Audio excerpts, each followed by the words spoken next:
there's something called data source settings, which is very important. Okay, so this comes handy whenever you are opening a different PBIX file and wanting to change repoint that particular source, right? So let's say I gave you this file. I've saved this entire file, and when I save this file, it will be saved in a Power BI desktop format, which is a PBIX file, .pbix file.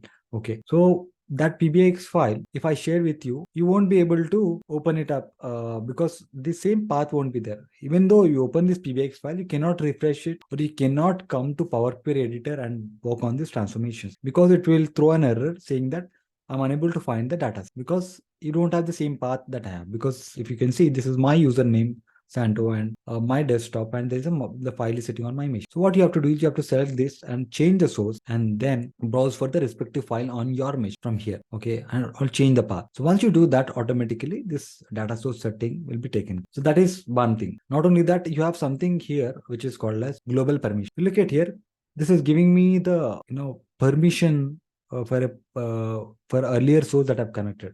So earlier I've connected to a SharePoint site. Okay, on top of SharePoint site, I gave some permission like sign in or password, so it remembers everything. So next time when I try to log into the SharePoint same site, it will not ask me to enter the password. Here I can directly I can directly go to the next step. So if you sometimes what happens, you don't wanted to don't wanted to keep that particular thing, rather you wanted to see the steps coming up, each and every step coming up. So you can remove this. You can simply select this clear permission. When you click on clear all permissions, automatically all this cache or whatever other connectors that you have used, all those passwords or all those connections which were saved, all will be removed. Okay. Sometimes you wanted to connect to the same SharePoint site, maybe from a different ID. Okay, because I've shared you the file and maybe you wanted to connect from your ID. You can click on edit, right? You can click on edit permissions, and when you click on edit permission, it will come up like this, and it says, okay, type was organizational account, we remember, and privacy level was this. Maybe I can change the privacy user now none to organization, whatever, and click on edit further, so that I can change the permission. When I click on edit, it will ask me to enter the password. So